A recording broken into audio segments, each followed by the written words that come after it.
to think. There it goes. Hi, everyone. Good evening. Thank you so much for joining us. I am delighted to have you here on this Thursday evening. My name is Amalie. I'm with Tattered Cover Bookstore, and I want to first and foremost say thank you. Thank you for joining us this evening. We know that you could be anywhere else watching anything else, and we're so grateful to have you here. Tattered Cover is a local independent bookstore in Denver, Colorado, and we are known for being a community space. And unfortunately, we can't gather in the same way that we used to as a community. And so we really appreciate you being a part of our virtual community by joining us here for the virtual events that we have on a weekly basis. And so thank you for being here tonight. Also, thank you for supporting local independent bookstores. We have amazing authors tonight who have written many books between all four of them, and you can order those books online at tatteredcover.com. And you also can come in and visit us if you're in the Denver metro area, as long as you're wearing your mask over your nose and your mouth. Used to be a preschool teacher, don't know which is which, over your mouth and your nose. And then you can come and visit us for about 90 minutes or so, browsing books, getting something from the cafe, and just smelling the books again, if you're in the Denver metro area. But once again, our website's open 24/7, and you can order books to be shipped at your house or picked up at any of our 4 locations. I want to also let you know that closed captioning is enabled for those who might need it. There is a black bar down at the bottom of the screen and a button labeled CC on it. And you'll see that, click it, and that will enable closed captioning should you want it or should you need it. And I want to just let you know we have a couple of amazing events coming up. Not a couple, we have quite a few amazing events coming up. Next Tuesday, March 2nd, we have Jen Calnita, whose new book, The Retake, is a middle grade time travel novel that some of you or your kiddos might enjoy, and that's at 2 p.m. in the afternoon. And then on Wednesday, it is Friday, March 5th at 6 o'clock, we have Leslie Lair and her new book called A Boob's Life, How Sexuality Has Shaped America, You and Me. And so some of you might find that very fascinating as well. So speaking of author events, we have one of my favorite groups tonight. It's no stranger to anybody who knows me or has talked to me about book recommendations. I'm a big fan of romance books, and we have such a wonderful group for you tonight. And so going in alphabetical order, we have Eva Devon, who is talking about her book, The Spinster and the Rake, which is a wonderful historical fiction.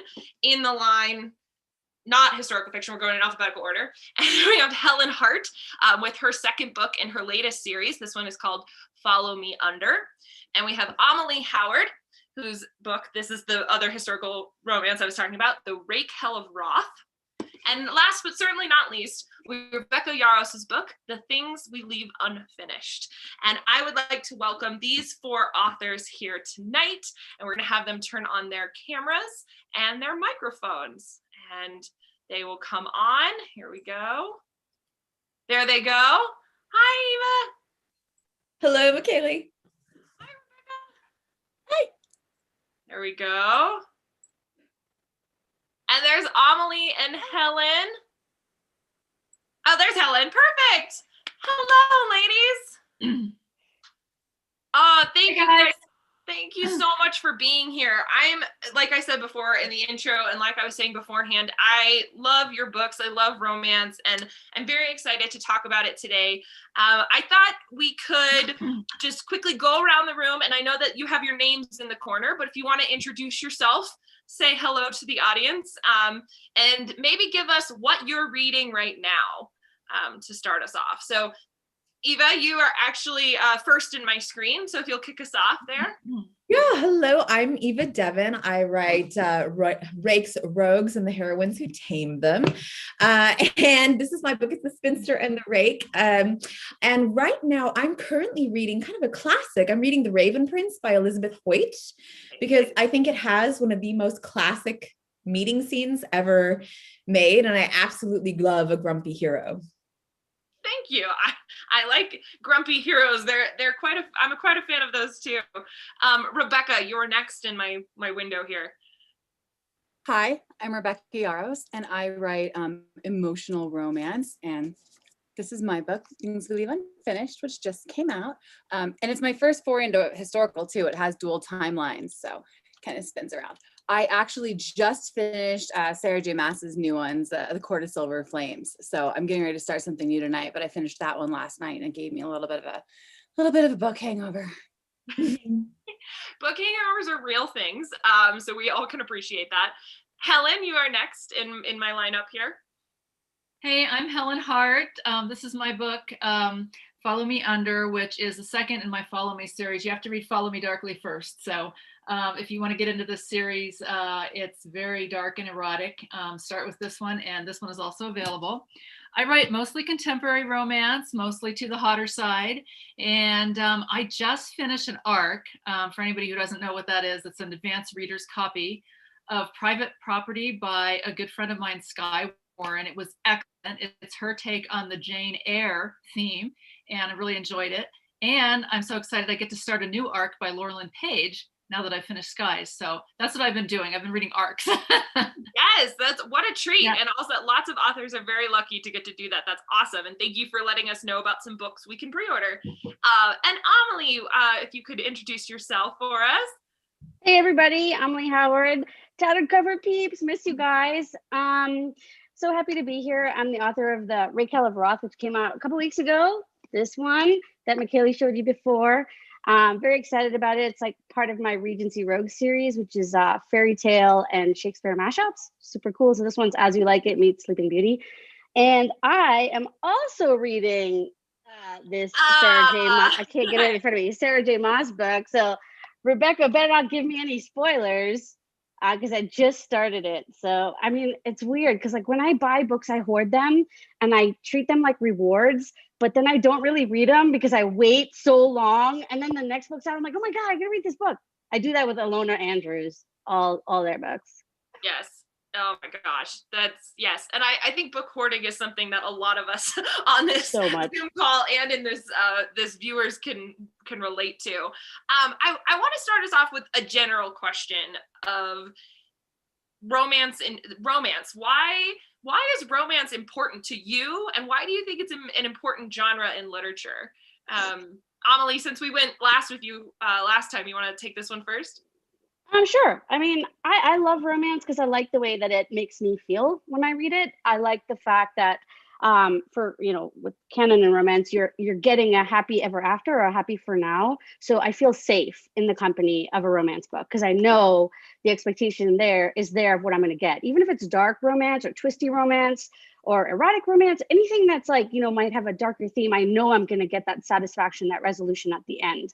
So that's the biggest thing that I love about romance. One of the other things I really like about romance, especially like, as a writer, is sex positivity. I think there's so much stuff with women and our voices being sort of silenced, and now we can ask for what we want in terms of sexual agency. And I love being able to write to that. So those are two of my favorite things. Helen, can you agree with that or add something onto it about what romance means to you and why you think it's important in general? Yeah, I agree with everything Amalie said, and can't really say it any better than she did, so I won't try. I would only add I love her. I love her. I am going to pay you later for that. I would only add that I think it's so popular because of escapism, and especially now in the middle of the plague, people really need to escape. And there's a reason why romance is the best-selling genre of fiction in the United States. And it's not just, believe it or not, it's not just women who read it. I have several men in my reader groups who love romance and who I've introduced other authors to. And so, yeah, I think escapism is a big part of it for me and for my readers as well. And Eva, what draws you to romance? Why do you think it's important? Well, one, because when I was a teenager, it was a door to a whole other world that I'd never been given permission to walk through, which I think actually kind of echoes what Amalie was saying earlier about sex positivity. Because especially, I think in previous generations, there wasn't a lot of opportunity for young women to have sex positivity. And I just remember being like, this is what it's supposed to be like. And my friends was like, that's not what it's supposed to be like. I'm like, yes, it is. And I love this idea that women are supposed to want these things, and it's okay. And these books validate that we can have that sex positivity. I think it's wonderful. But later, I'd say that romance for me unequivocally has gotten me through the hardest times in my life. Julia Quinn and Johanna Lindsay, they were very helpful to me when my father was sick. Much later, Eloisa James and Karen Marie Moaning really got me through another period in my life. So, whether it's dark or whether it's funny, it's what has been said here is that there's that promise that no matter how bad or how awful that dark moment is, after nighttime, the dawn is going to come. That promise is always fulfilled in a romance. And I think that that's why it's so essential to people, because then they can go escape into this place where they're safe and it will all be lovely in the end. And Rebecca, what can you add on to that? You guys took all the good answers. So I love shirtless romance. Shirtless man. So I love romance because I've loved the same guy since I was 19. So I'm only ever going to love my husband, let's hope, right? So when I read a romance, I get to fall in love as many times as I want. And I get to recapture those feelings that, I'm only going to have for that one guy that I live with. So for me, it's the experience of falling in love as other people. I think it's important for other people, again, for that escapism. I mean, my husband, when he was deployed, I would read a romance novel a day. Literally, I would buy an entire author's backlist, before Kindles, like when we had to all read paperbacks, and I would keep them in like a shoebox under my bed. I'd put my kids to bed. I would hope my husband might call from Iraq or wherever he was. And then I would pull the shoebox out and just grab the next book and read an entire book. Because again, things in the outside world, they're not happy and they're stressful, but you get inside the pages of that book and everything is going to work out. There's nothing to stress about while you're reading.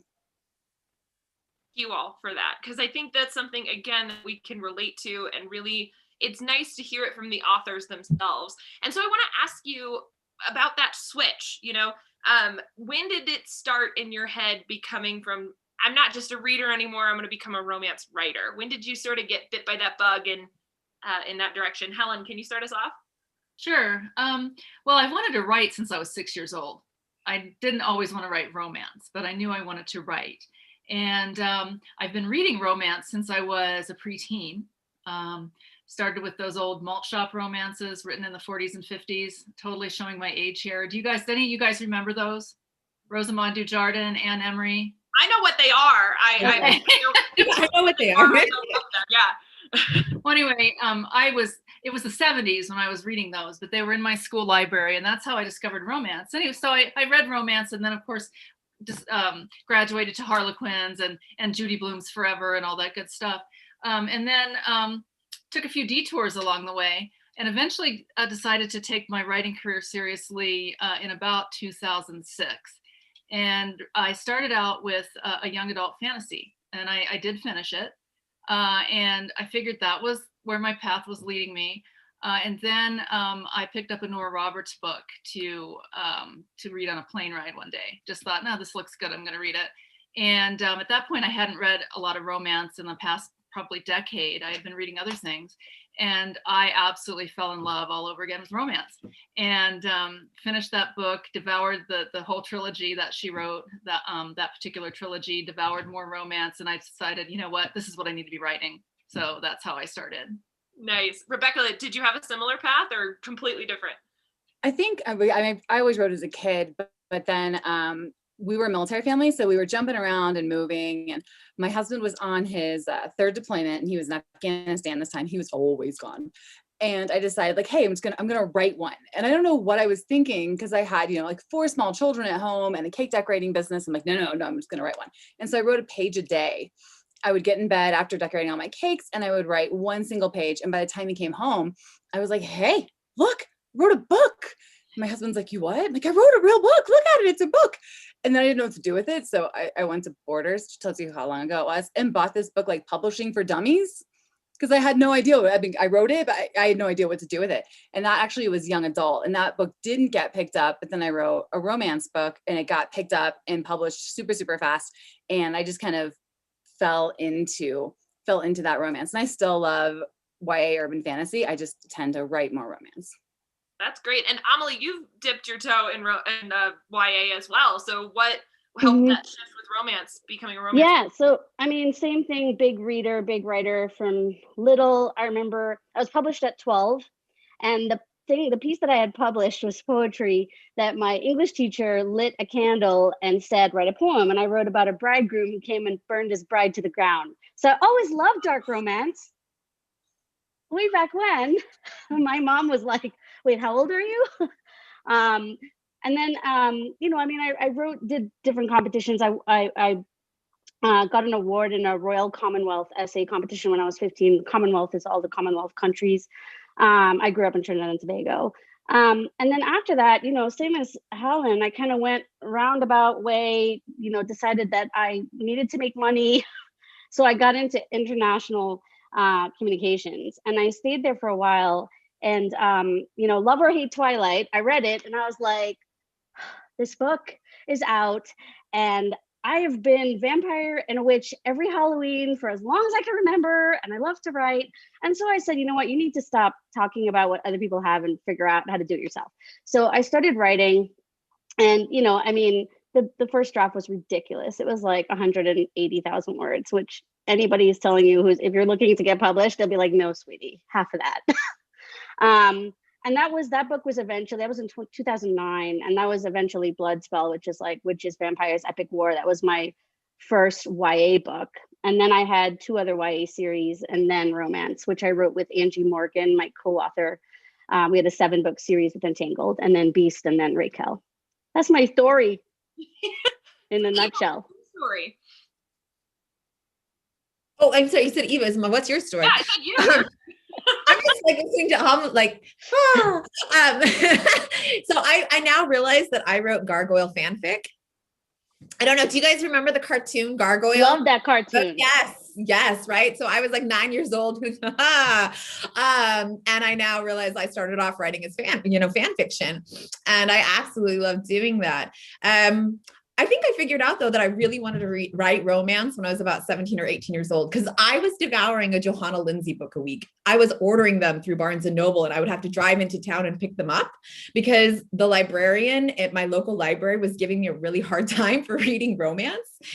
And so I just wanted to read these as much as I could. And then I was like, I want to do that. Except for I was like, surely I'll write these and eat bonbons and wear feather boas. It's going to be great. And, you know, at that particular point, I had no sort of real idea what publishing was. And then I went on this crazy trip to Italy with Catherine Falk. I don't know if any of you guys know who that is, but I was like 2 years old. Yeah. And I was 18, and I just got completely introduced to the world of Romance Writers of America, which is a, you know, sort of a writers organization. And suddenly I was finding out how to do this as a real thing. And I was like 19 years old, but I was getting my degree as a theater person. So I actually have a master's in theater. And I really love Shakespeare. I'm a big nut about it. I love outdoor Shakespeare festivals. And I would write kind of in my free time. But then I was, you know what? I really love writing. Theater's nice, but I really love writing. And I started actively pursuing it. And I wrote under a different pen name. I wrote dark Victorian romances under the name Moira Claremont. In 2014. And then I decided that I really wanted to write funny. Funny made me happy and felt more sustainable for me at the time. I love to read dark. I think it's so great. But then I just started going as Eva Devon, and I've been self-publishing as Eva Devon since 2014. But I was so excited. I was actually Amalie Howard who inspired me to be like, I think I would like to be actually, you know, in a bookstore. And her book, Beast of Bethig, which is brilliant. If you haven't read it, it's just absolutely wonderful. It's just full of fabulousness. You're welcome. It's really lovely. And that just started this whole adventure. And it's another new one. It's really exciting to be doing this now. Hey, well, congratulations. And I want to shift a little bit and get and dive into these particular books that we're talking about today, and ask a little bit more specific questions of each of you individually. And Amalie, I want to know about what does the creative process look like for you when you're trying to pick a Shakespeare and a fairy tale and mesh them together and stick them in Regency. Where did that come from, and how do you pick which stories you're going to do? Oh, that's such a good question. Oh my gosh. Okay, so the first one, Beast of Beswick, was actually my editor. We were talking about just I was doing a retelling of Beauty and the Beast. She said, well, yeah, this is good, but I feel like we need something like different for the heroine. So she came up with the idea of the shrew, which was really cool. And then we started thinking about it, and I was like, well, Shakespeare, and we already have the fairy tale element. So for the second book, I had to come up with so Isabel is she's in a marriage of convenience. She's abandoned in the country. 3 years later, she's like, where's my husband? Where's my life that I was promised? So she kind of says, it's kind of like a metaphorical awakening for her, right? So that's the Sleeping Beauty element. And then I have the three friends who are like the fairies.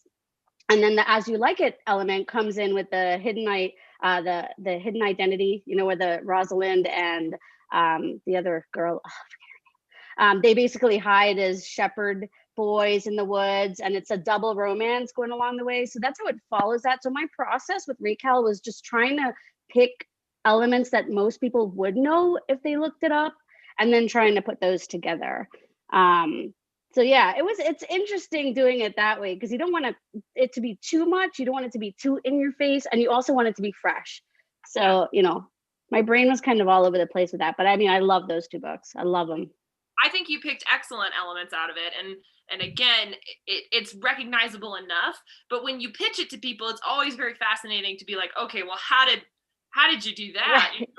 So Helen, speaking of your book, what's very interesting about this particular series is that you have to read Follow Me Darkly before you read Follow Me Under, which is a little atypical in romance. And so I'm curious about your thoughts behind, is it a trilogy? I don't know if it's going to be a trilogy. I don't want to put those in your mouth, but what made you want to follow this format rather than, and follow these two characters on a longer journey? Well, it is a trilogy. Okay. That's what I thought it was. And I was like, oh no, I don't want to mess up. The third one comes out in May. It's called Follow Me Always. Thank you. Yeah, it is a trilogy. And I have been writing in this format since 2016 because my Steel Brothers series, which is my best-selling series, follows that format. Each trilogy focuses on one couple, and you have to read them in order. So yeah, it is a little different, but it's the 50 Shades way of doing it. I mean, you have to read all those in order as well. So this particular book, this particular trilogy goes more into BDSM than any of my other books. It was actually a collaboration between Liz Pelletier and myself. She and I have known each other for over a decade, since before either one of us was on anyone's radar. And because she's here from Colorado as well. And we ran into each other at a conference a couple years ago and said, oh, hey, we'd love to work together. Let's put something together. So we decided, we met a few times and came up with the basic story elements that she wanted to see in this trilogy. And then she let me just go with it, because I'm a pantser. I don't plot anything out. And so I was like, I don't think I can plot, Liz. She's like, that's fine, let's pants it. So that's what we did. And it's gone great. I love this story. I think it's some of my best work I've ever done. And she's been great as well to work with. So I'm very excited about it. I never thought I would get this deep into BDSM. I've had to do a lot of research. But here's something cool that happened.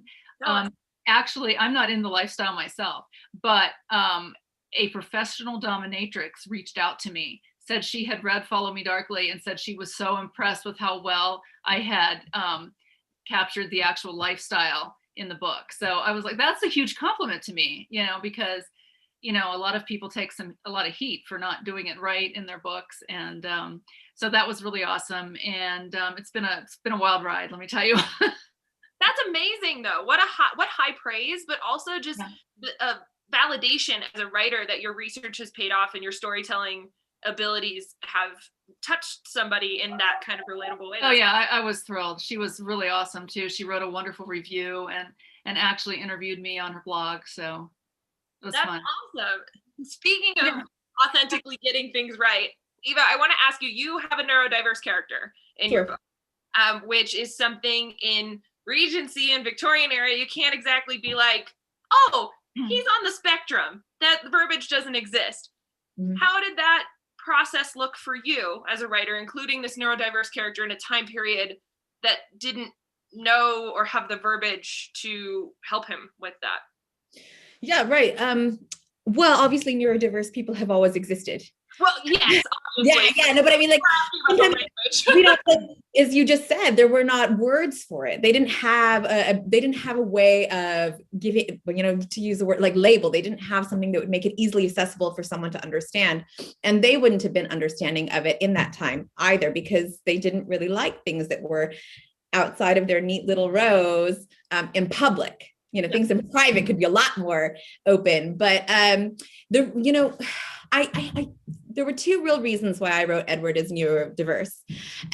One, it's very personal to me. I have 3 family members who are neurodiverse, and there's not a lot of representation in genre fiction of neurodiverse characters. And I was like, I would love to see more of that world play out. And the fact that they can have happy endings as well. I think that's extremely important. And then the second part is I honestly was thinking about Mr. Darcy and how extremely, particularly Matthew McFadden's interpretation of Mr. Darcy and this whole idea, he's not actually really, really rude. He's just he has difficulty operating in society the way that everyone else does around him. And everyone is, even Elizabeth, she's like, well, maybe if you just practice, you'll be fine. And that's making this assumption that practicing will make it okay. But sometimes people, they can't actually practice what are we see as typical behaviors. So I wanted to write a character who is a duke, who has to navigate Regency London as this incredibly powerful person who's always supposed to be on and who's always supposed to be perfect. But he struggles very, very hard in the situations he's supposed to perform in, and he literally does have to perform. So it was really, really important to me, just because it is a personal issue. But I really wanted to see Edward be happy. I thought it was very important.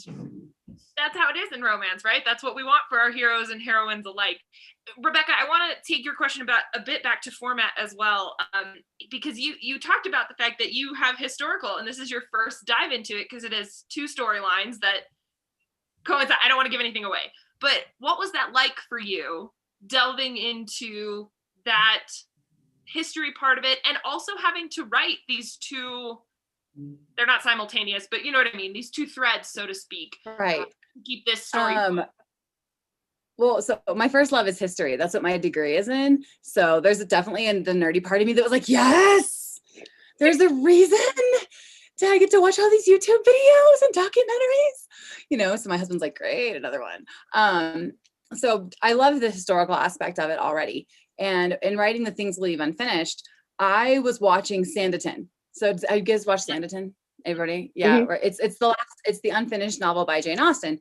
And they did an adaptation with Theo James. And pretty much like if Theo James reads a phone book, I'm there. Like I'll watch that man do anything. Okay. Like I love him. So I'm watching Sanditon and I'm getting all into it. And I'm like, yes. Oh no. Oh no. Okay. Can anybody hear me? Jane Austen dirty. Because, we have a contract with. So Rebecca, you're cutting in and out a little bit here, sweetheart. Just want to let her know that real quick here if she can hear me. There she is. Hi. We got you on the start of your Sanditon rant. I don't know if you want to redo it or if you want to cut it. Frozen. Basically, Sanditon ends on a cliffhanger, and I got so mad because you don't do Jane Austen dirty. Like we have a contract with our readers. Like you get a happily ever after. That's the deal. And it made me so mad. And I started thinking, okay, well, what if, another novelist had an unfinished novel? And it's of course, because a man did it, what if a woman had it or if a man had to do it that way? And the differences between, what is general fiction and what is romance? And so I kind of came up with The Things We'll Leave Unfinished. And this general fiction author stepping in to write romance, which is not his forte. And then I wanted to tell, her great grandmother's story back in World War II. And when I started looking at that, it got a little overwhelming. And then I basically had to take both plot lines so that they each could stand alone and then just kind of meld them in. I can't pants like Helen, I bow down. I have to know what's going on before I sit down or I get this. Yeah. That's the face I get. So I basically sat down with a bunch of index cards and just made sure all the plot could interweave and support each other and still stand by itself. Excellent. Well, I could keep asking questions of all four of you all day long, but I know that we have eager viewers in the chat who are already ready and asking questions. And so I want to encourage you viewers that if you have questions, some of you have already been very active in the chat, that I have another screen here that I can be seeing your questions on, and you can ask them about the writing process, romance in general. You know, we already talked a little bit about what they're reading, but feel free to voice your questions. And so, so here's a good one. Helen, so what research did you do into the community? Helen. I'm sure that's not, you don't have to take that way, but. Yeah, well, I mean, I have dabbled a bit, but I'm hardly an expert. But I did a lot of reading, both online and in books. Specifically, I read a book called 50 Shades of Curious by Beau Blaze, which is really for the beginner and really explains all the concepts in detail, and you know how you have to, the safety of your partner is so important, and consent is so important, and all. I mean, I already knew that stuff anyway, but it really gave me some excellent background knowledge in how to proceed. Nice, that's great, and thank you for that recommendation as well. We have some shy viewers, so I'd love to ask that question about research of the rest of you. What did you research? Maybe you, Eva, you talked about having family members in the neurodiverse community, but what research did you do outside of that? Oh, for sure. So I did a lot of reading also. I think it was very important to go and look at the different sort of spectrum and the experience that people have. I looked particularly at people's experience of relationships. Obviously, it's a very wide experience. So I did as much reading as I possibly could on how it was different for someone who was neurodiverse in a relationship rather than someone who is neurotypical. And there are definitely differences. For instance, so how you would necessarily approach a love scene might be different than if you were writing a book between two neurotypical characters. So that was definitely the area that I did my research in. Awesome. Oh, this one's for Amalie. Amalie, can you give us a hint as to what your next Shakespeare play and fairy tale combo are going to be? Well, oh my God, I'm gonna get slapped. So I have another series that's coming up next. So it's if there's a third book in this, it'll have to be a little wait. You have another awesome book coming out. I do have a really great idea, but I can't talk about it just because it's not we're not there yet. But the next series I have coming out is a diverse historical series, so I'm really excited about that. It has the first one is The Princess Stakes, that comes out in June, and it is about an Anglo-Indian princess who tries to escape an assassin and gets on the ship of the man she loved and spurned. So there's literally forced proximity, enemies to lovers, and just one cabin on this ship. So yay.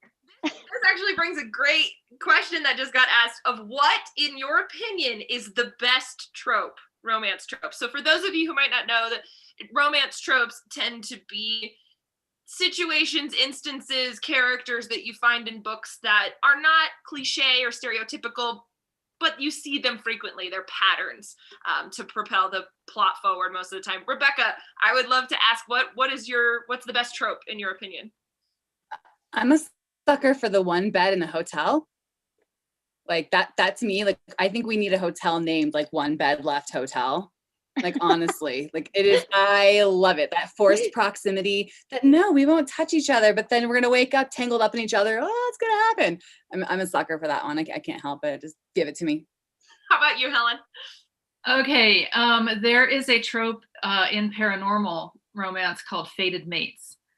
Yes. Where and I actually, that is my very favorite trope, and I use it in my contemporary romance. You can call it insta love, but it is basically fated mates. Almost every one of my couples in all of my books have that insta attraction where they just, I mean, it's like you can feel it in the air. You can just, yeah. And so to me, that's just fated mates, you know, outside of paranormal.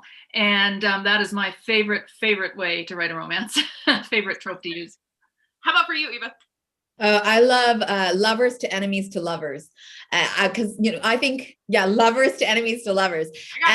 Much Ado About Nothing has got to be my favorite comedy ever written. And I just, because I love it. If they've been in love before, they know how to really be mean to each other, which sounds terrible, but it's also true because you know all the weaknesses and they just go at it. And then, but that's also what brings them back together again. So I absolutely love to see that fire exploding and sparking off of each other and then see it come back together.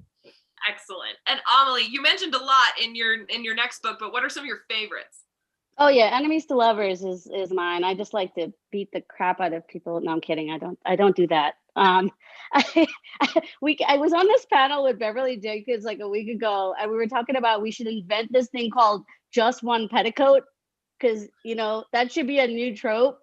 How do you save that petticoat so you can use it, because they didn't have a lot of underwear back then, right? Or they had expensive ones, and if you ripped, it would take like so much to fix it. Anyway, so that's my new jam, Just One Petticoat. By Amalie Howard and Beverly Jenkins. TM. This is a really great question here from Linda. It's making me want to read all the more books again. I'm like, how can I pick all the tropes out? Oh, there she is. So Helen, when writing a series, how do you keep things fresh for both your readers and for yourself? Oh, that's a good question. I'm not sure I have an answer.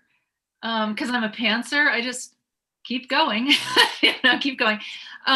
Actually, one of the things I do is when I was first starting out, I went to my very first writers conference. One of the speakers there was a woman named Linnea Sinclair, who is a Rita Award-winning author.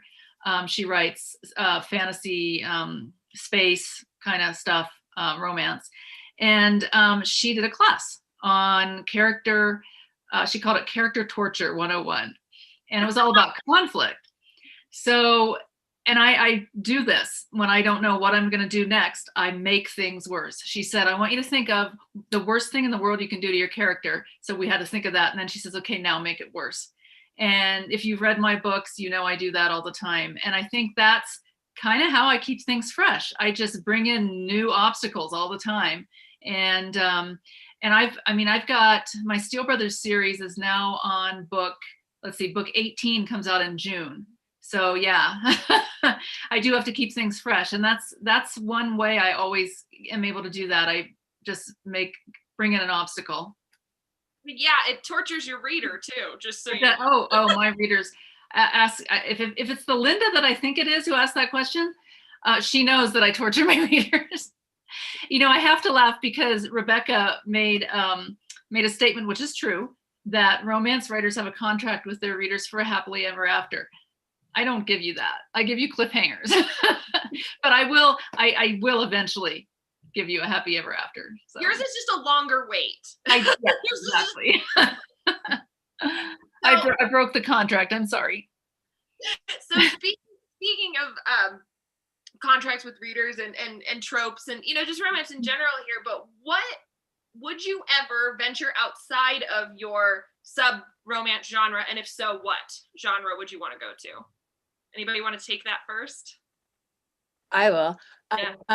Fantasy. I would definitely step out and do romantic fantasy, because I don't think I could ever write something that doesn't have a romantic subplot. But yes, I'm all about fantasy. Amalie, you're nodding. Are you in that fantasy realm too? Yeah. I mean, first of all, I'd like to say that I keep things fresh with a spray of rose water. Oh my God. Let's come on, historical romance. Nobody bathes, okay? They shower like, I'm kidding. Anyway, that derailed really fast. Okay, so I've written YA fantasy and YA science fiction. I agree with Rebecca. I love a little bit of romance in there as well. The only thing I haven't written is contemporary, and I think I would suck at it, but I would totally try it just to see if I sucked at it. Eva, contemporary fantasy, where's your head going, you think? Paranormal romance. There's really no question. I'm down with like what Helen said. I love the fated mate trope. I just, like they see each other and mine, like that voice that grumbles deep inside mine. I really do love that. And like, Karen Marie Moning, J.R. Ward, all these people that just write, the epic stories. And I also love the mythology of it. That's something that's really, really fun because the old gods are often a part of it. And it's usually a very earthy sort of happening. And I think we don't get a lot of access to that. I think that's really, really fun. And so if I had to write something else, that would definitely be it. Helen? I have actually written both historical and paranormal, and I love them both. Absolutely love them both, and wish I could do more of it. But my readers want my contemporary, so I give the people what they want. I have paranormal series and historical series that just haven't done as well for me, so I stick with contemporary. But I would love to revisit those two subgenres because I love writing them. That's awesome. I do have to say that someone has said on here, Helen, you're the queen of cliffhangers and you're oh so worth the wait. So I thought that one was just, and just so you know, there's a lot of praise of that y'all should venture into, there's like, do it, Rebecca, do it, you know, venture into the fantasy. And so there, you got some cheerleaders on here that are very excited about that. So as much as I want to keep talking to you guys, and I'm sure there's plenty more questions, I want to end on this question that we always end our live streams here at Tattered Cover on, because it's one of our favorites. And that is, what did your book teach you? This latest book? Either about yourself as a writer, fun fact you want to share, anything, but what did this book teach you? And it taught me a lot about BDSM. I can truss up anybody now if you want, so hey. But going to Helen for advice. Here we go. What about you? What about you other three? Eva, do you have an answer? Yeah, I mean, the first one is that no matter how much the hero can't stand the heroine, he can still lift her up. That was something that really came through in this book. Like, he cannot stand Georgina at times, but he never tears her down. And I absolutely love that about him. Yeah. Rebecca, what about for you? I learned how amazing the women in the Women's Auxiliary Air Force were during World War II, and the plotters for the doubting system, and how hard those women worked, and how, I mean, the Battle of Britain would have been lost if not for all these amazing women. And then I learned that if you're pregnant, you didn't get to stay. So when you're writing a romance and, you know, your hero and your heroine are married and having a baby, they won't let you stay in. So it really showed me how far the military's come, especially being a military brat, and both my parents are dual military, seeing, you know, how far we've come and letting women advance through the military. That's amazing. And I didn't know that either. That's fascinating. Well, I did for the, anyway. Amalie, what about for you? So kind of like an in-between with Helen and, well, all three. I guess in the Rick Hill of Roth, there's an underground sex dungeon club.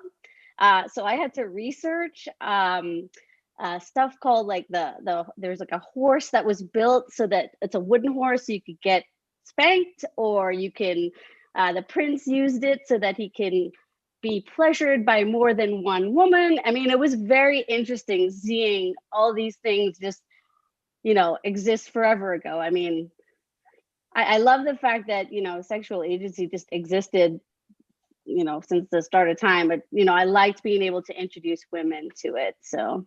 Yeah, that's excellent. And I'm now fascinated with all of your internet search history. For all I figure too, but there's such fascination in what you all write, and the fact that you're able to deliver these stories, whether it be historical, contemporary, both, or others. You know, we're so grateful for these stories that you gift us with.